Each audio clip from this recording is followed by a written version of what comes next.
देश देशांतर में आपका स्वागत है। मैं हूं कुर्बान अली। पिछले सप्ताह सऊदी अरब के पड़ोसी देश यमन में हूती शिया विद्रोही, जो अंसार अल्लाह के नाम से भी जाने जाते हैं, ने संसद भंग कर सत्ता पर कब्जा कर लिया था।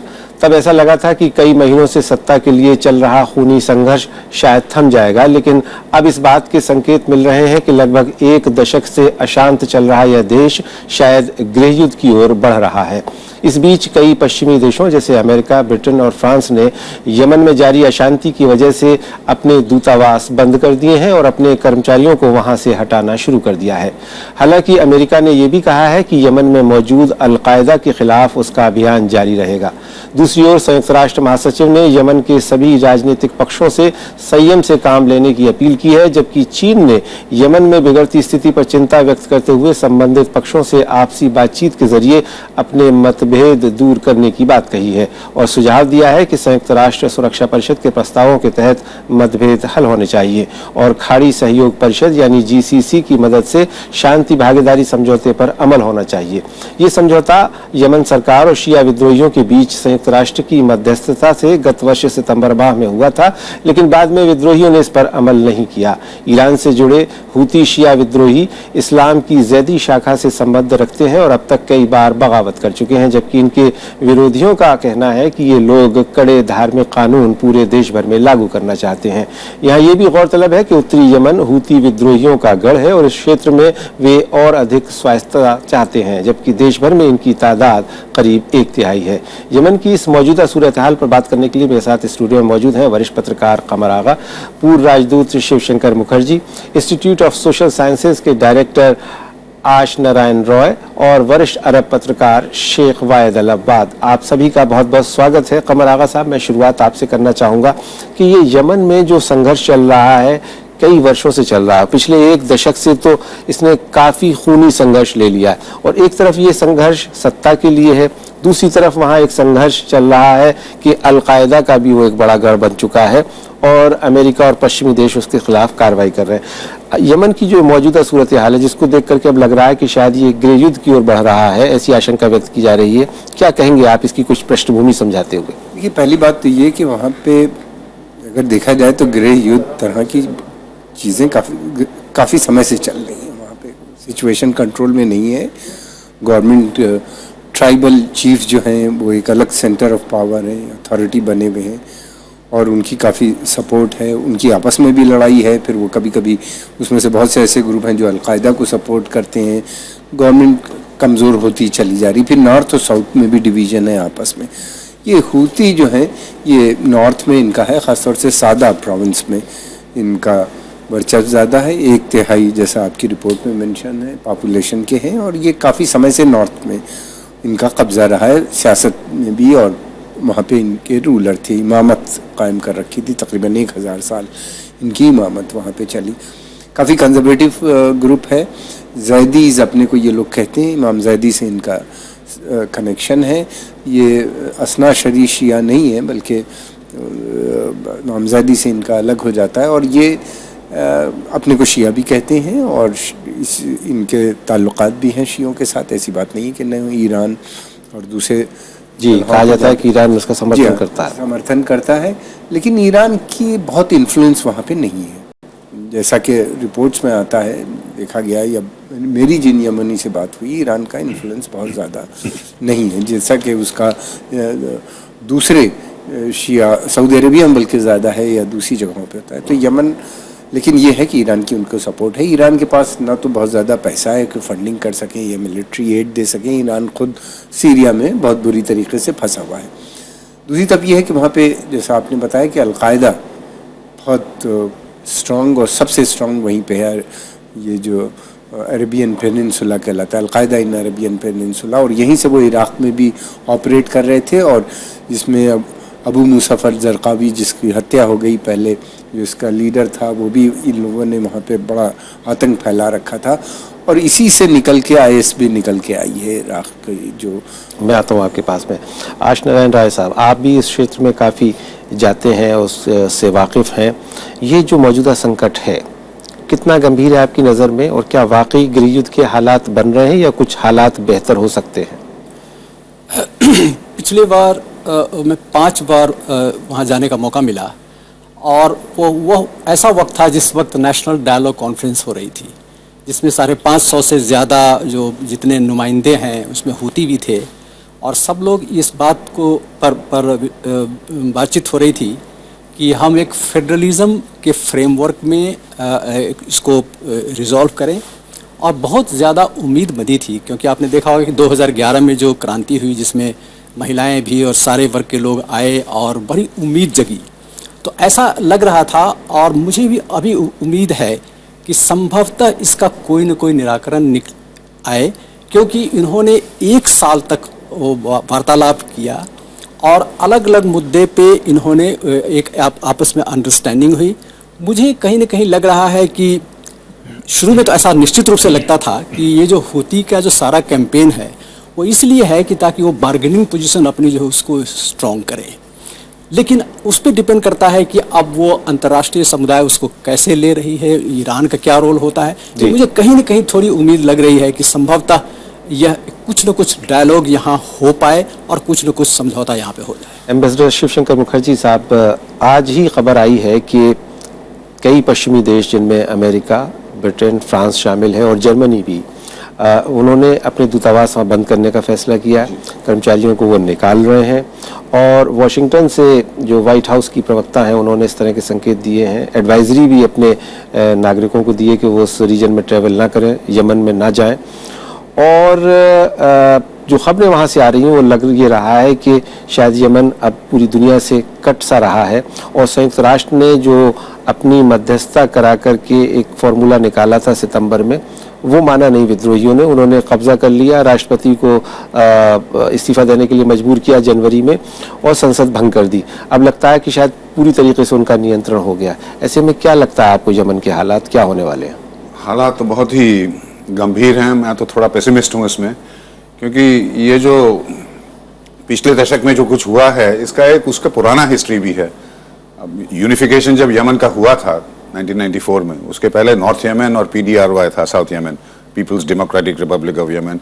आपको याद होगा शायद कि नासिर के ज़माने से नासिर ने इतना अपना पॉलिटिकल कैपिटल और मिलिट्री और इकोनॉमिक हेल्प दिया था साउथ यमन को कि इजिप्ट के लोग उब गए थे कि हमारे देश को बढ़ाने के बजाय हम वहाँ लड़ाई लड़ रहे हैं। तो ये एनिमिटी जो है, ये फॉल्ट लाइन्स जो हैं, ये पुराने हैं, अब और भी खराब हो गए हैं, खून खराबा ज़्यादा हो गया है। अब ये जो 2 चीज़ों में थोड़ा और मैं इसलिए पेसिमिस्टिक हूँ।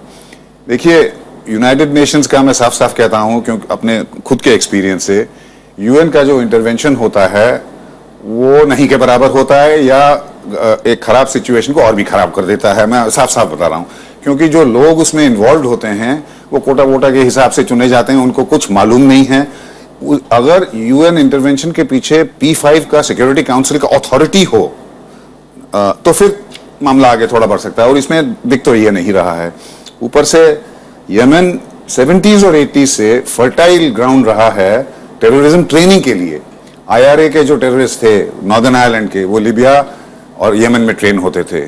जर्मनी के रेड गार्ड्स जो थे और इटली के जो टेररिस्ट थे जो अब खत्म हो गए हैं, वो यमन में ट्रेन होते थे। बिकॉज वहाँ लॉ एंड ऑर्डर बोल के कोई चीज़ हमेशा ही कमज़ोर थी, अब तो खैर पता नहीं क्या स्थिति होगी जी। तो ये और अमेरिका तो बिल्कुल नहीं रोकेगा अपना ड्रोन्स अटैक्स, क्योंकि अलकायदा के पीछे उन्होंने पड़ना है। अलकायदा, आपने जैसे बोला, बिल्कुल सही बोला कि वहाँ बहुत ही मजबूत गढ़ उनका बन गया है। तो ऐसे मामले में, और ऊपर से GCC का जो प्लान है, जिसके पीछे जैसे कमल आगा साहब ने बोला और आशा साहब ने भी बोला कि देयर इज सम होप कि पीछे से जो बातें हो रही हैं शायद उससे शांति की तरफ लोग बढ़ें, लेकिन GCC का रोल पूरे मिडिल ईस्ट में, ओबायद साहब कंफर्म करेंगे, स्ट्रेट फॉरवर्ड नहीं रहा है। वो भी साइड्स चुनते हैं, वो भी मामले को सुधारते हैं या बिगाड़ते हैं अपने इंटरेस्ट को देखते हैं। मैं आता हूँ आपके पास, डॉक्टर वाइल अहवाद, आप उस रीजन से आते हैं, उस क्षेत्र को आपने अच्छे से देखा है। यमन के जो हालात हैं वो खबरें ऐसी आ रही हैं कि काफ़ी चिंतित करने वाली हैं। गृह युद्ध के संकेत मिल रहे हैं, और कोई भी देश वहाँ अपना दूतावास, अपने कर्मचारी, हालांकि अभी भारत ने वहाँ से हटने का फैसला नहीं किया है, लेकिन ज़्यादातर पश्चिमी देश अपने कर्मचारियों को वहाँ से हटा रहे हैं। ऐसे में जो एम्बेसडर शिवशंकर मुखर्जी कह रहे थे कि वहाँ UN का जो रोल है वो प्रभावी नहीं है, इफेक्टिव नहीं है, आपको क्या लग रहा है कि यमन में क्या होने वाला है?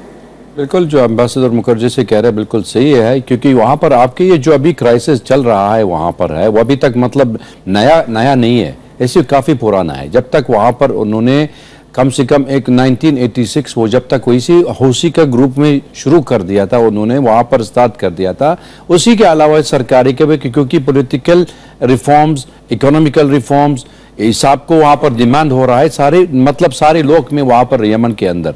लेकिन 2011 जब तक उन्होंने सारे ग्रुप में जो मिलिशिया है, जो ट्राइब्स है, जो सब लोग वहाँ पर उनकी जो यमनी वाली लोग है, उन्हें जॉइंट हैंड किया था, उन्होंने अली अब्दुल्ला सालेह हटार दिया था। उसके बाद ये अल-मुअतमर अल-वतनी जो उनकी कॉन्फ्रेंस, नेशनल कॉन्फ्रेंस के लिए डायलॉग शुरू कर दिया था, उन्होंने पूरा ग्रुप बनाया था, इसी ग्रुप की बनाया था, उसके लिए सारे मतलब डिमांड में अप्लाई करना चाहते। लेकिन 2011 है, कोई स्टेट नहीं है, स्टेटलेस है यमन का। ये दो चीज वहां पर यमन का प्रॉब्लम चल रहा है, एक लोकल इशू है, एक फॉरेन इंटरवेंशन है।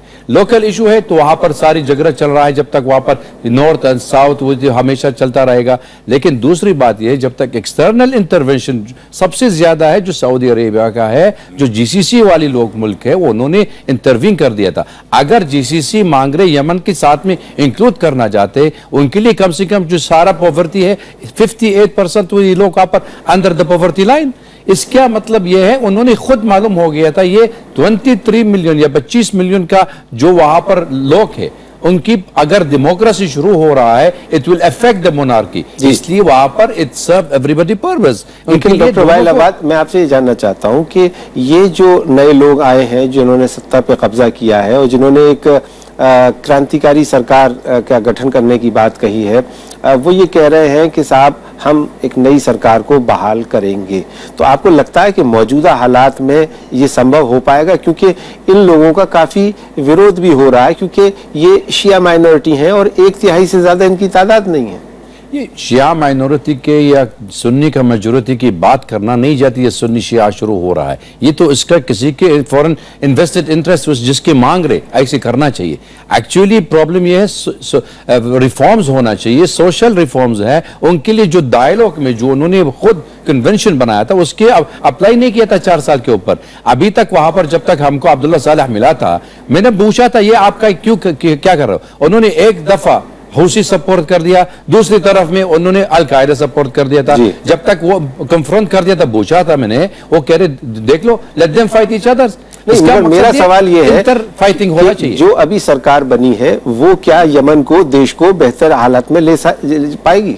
बेहतर हालत होना चाहिए जब तक नेशनल गवर्नमेंट बन रहा है। अगर एक ही तरफ one colour of the government नहीं हो सकता, ये इसलिए वहां पर अलहौसी आ गया था, उन्होंने वो राष्ट्रपति मांग रहे वो रहने के लिए, क्योंकि उनके अगर अकॉर्डिंग टू द कॉन्स्टिट्यूशन अगर वो कोई और लाते, अब्दुल्ला सालेह उनका बच्चा भी आ सकते, उनके खुद उनके बच्चा मांग रहे दोबारा आना चाहिए, इसलिए वहां पर शुरू किया। पॉलिटिकल एम्बिशन हर आदमी के लिए मांग रहे, हमको जाना पड़ेगा वहां पर जिसी के। मैं आता हूं आपके पास में डॉक्टर वाइलाबाद। अभी कमर आगा साहब, जैसे डॉक्टर वाइलाबाद कह रहे थे, 2-3 तरह की चुनौतियां हैं, एक तो आंतरिक तो है ही, साथ ही बाहरी भी है, और आपने खुद कहा कि अमेरिका वहां अल-कायदा के खिलाफ जंग लड़ रहा है, दूसरे सऊदी इंटरेस्ट भी है, तीसरे ये कि जीसीसी का भी बहरहाल एक रोल है। तो ऐसी सूरत में आपको क्या लगता है कि क्या सऊदी अरब या जीसीसी कोई प्रोएक्टिव रोल कर पाएंगे?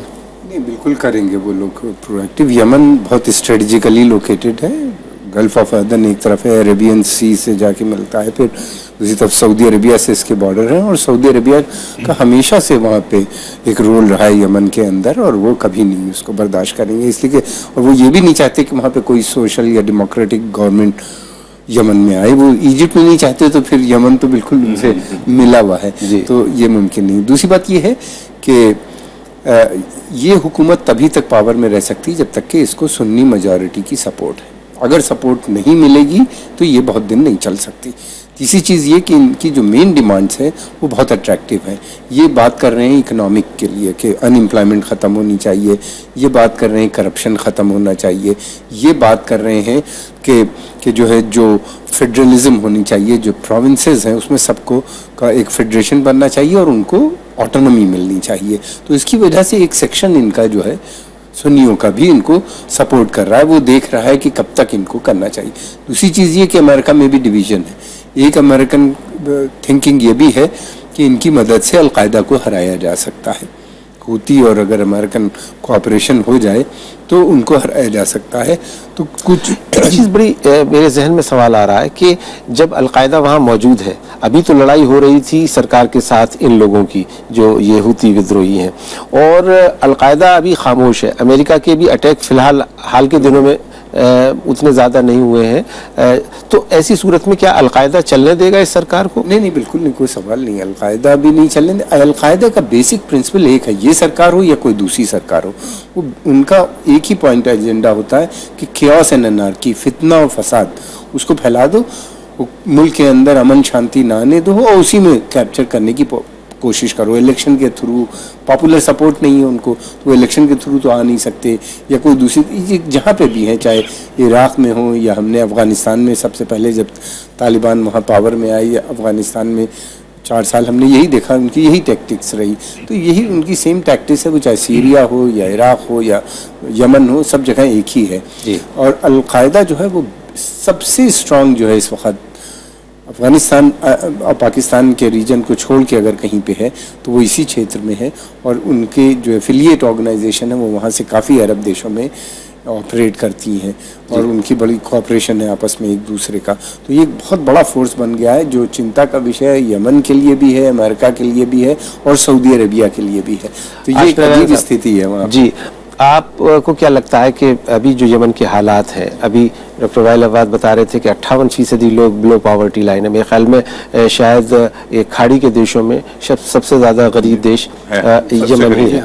तो ऐसे में कि जब वहाँ राजनीतिक अस्थिरता है, बेरोज़गारी है, गरीबी है, बुनियादी सहूलतें नहीं हैं, हेल्थ सर्विसेज नहीं है, वैसे में कैसे यमन सर्वाइव करेगा? जी, जिस तरह का फॉल्ट लाइन हम देखते हैं, खास करके उत्तरी और दक्षिणी यमन, वो फिर से बहुत ज़्यादा उभर गया है। और मुझे ऐसा लग रहा है कि अगर कोई मिरेकल ना हो जाए तो ये फिर से 2 पार्ट में तो कम से कम हो ही जाएगा। क्योंकि जब वो फेडरलिज्म को एक्सेप्ट किया गया था तो 6 प्रोविंस बनाने की बात हुई थी। उस वक्त भी वो लोग कह रहे थे कि नहीं, हमें 2 ही प्रोविंस हो और हम दोनों फेडरल हो। तो उसमें वो काफ़ी रिसेप्टिव थे, लेकिन नॉर्दर्न पार्ट को वो सूट नहीं करता था क्योंकि रिसोर्सेज की बात है, वो बहुत ज़्यादा शेयर नहीं करना चाहते थे। साउथ में ज़्यादा रिसोर्सेज हैं। हूती तो नॉर्दर्न वादा किया इसलिए मुझे लगता है कि ये जो फॉल्ट लाइन है वो उभरेगा और कहीं ना कहीं लगता है कि साउथ और नॉर्थ यमन दोनों अलग हो सकता है अगर हूती पीछे नहीं हटते हैं और पुराने प्रेसिडेंट को वापस नहीं लाते हैं, या एक इस तरह का समझौता नहीं होता है जिसमें जो मेजॉरिटी पॉपुलेशन है जिसका से हो। एम्बेसडर शिवशंकर मुखर्जी साहब, मैं आपसे 2 सवाल हैं मेरे। एक तो ये कि ये जो सूरत हाल यमन में बनी हुई है, ये पश्चिम एशिया के लिए, खाड़ी के देशों के, अरब देशों के लिए कितनी बड़ी समस्या है, और भारत के लिए उसके हित इसमें कहाँ देखते हैं आप? पहला सवाल जो है, इसमें कोई शक नहीं कि ये बहुत ही गंभीर सिचुएशन है, सिर्फ यमन के लिए नहीं, पूरे गर्ब आसिया के लिए, शर्क़ औसत जिसे कहते हैं। क्योंकि इसमें देखिए, ये प्योरली इंटरनल मामला तो रहा नहीं है। इसमें Iran supporting Shia, the Zaidis, Saudi Arabia से जुड़ा हुआ है यमन, और सऊदी अरेबिया ये कभी नहीं मानेगी कि एक ईरान बैक्ड सरकार रियली इन पावर हो। नंबर 2, जो सरकार है वो सरकार नहीं है, ज़बरदस्ती से सरकार है जिसको किसी ने मानवता नहीं दी है। यूएन ने भी कहा है कि पुराने प्रेसिडेंट को वापस लाया जाए, और उन्होंने जो, जैसे आशा साहब ने कहा, एक ट्रांजिशनल एडवाइजरी काउंसिल 551 मेंबर का होगा, वो एक कैबिनेट चुनेगी, अगर सरकार 119 लोग चुनेंगे और उसमें से सरकार बनेगा। और ये सब कैसे होगा? उनकी एक रेवोल्यूशनरी कमेटी चुन के करेगी, यानी कि कुछ नहीं होगा, रेवोल्यूशनरी कमेटी ज़ैदियों का डोमिनेट करेगा, कोई मानेगा नहीं। अलकायदा है, अमेरिकन अलकायदा की वजह से और अपने इंटरेस्ट्स की वजह से हैं, तो इसमें कोई शक नहीं कि, और जैसे मैंने बोला, पुराने ज़माने से, काफ़ी इसके पहले से यमन टेररिज्म, जो कि पूरी दुनिया के लिए एक डेंजर है, उसका एक फर्टाइल ट्रेनिंग ग्राउंड रहा है। तो गरब एशिया में, वेस्ट एशिया में तो इसका ये जो वॉलेटिलिटी है, ये जो गंभीरता, जो अस्थिरता जो है, ये एक डेंजर पॉइंट है। काफी डेंजर पॉइंट्स हैं, तो लोग शायद ऊब गए होंगे सुनते सुनते लीबिया के बारे में, इराक के बारे में, सीरिया के बारे में, अब यमन भी को जोड़ लीजिए, बहरीन में पहले था वो ठंडा हो गया। लेकिन ये एक फ्लैश पॉइंट है। फ्लैश पॉइंट का शब्द थोड़ा ज्यादा ही यूज करते हैं लोग, लेकिन एक डेंजरस मामला है। हमारा जो कहना, हमें तो खैर हमारा पूरे वेस्ट एशिया में बहुत ही इंटरेस्ट है इंडिया के। मैरीटाइम सिक्योरिटी तो है ही पूरे स्टेट्स ऑफ मलाक्का से लेके गल्फ ऑफ सुएज तक, और उसमें जैसे आगा साहब ने बोला, यमन का बहुत ही की सिचुएशन है। अगर यमन में सोमालिया जैसा सिचुएशन हो जाए पायरेसी का, तो सोमालिया का जो प्रॉब्लम है वो 10 गुना ज्यादा बढ़ जाएगा हमारे लिए, क्योंकि जो सारे मतलब सारा शिपिंग जो है वो वल्नरेबल होगी। और इसलिए हम तो खैर हमारा कोई डायरेक्ट रोल तो है नहीं। जो हम अभी कर रहे हैं, मेरे ख्याल उससे ज्यादा या कम ना करना चाहिए कि यूनाइटेड नेशंस और इंटरनेशनल कम्युनिटी और जो अरब नेशंस का जो कम से कम अपील तो कर ही सकते हैं। अपील पब्लिकली ना भी करें तो कभी कभी अच्छा होता है।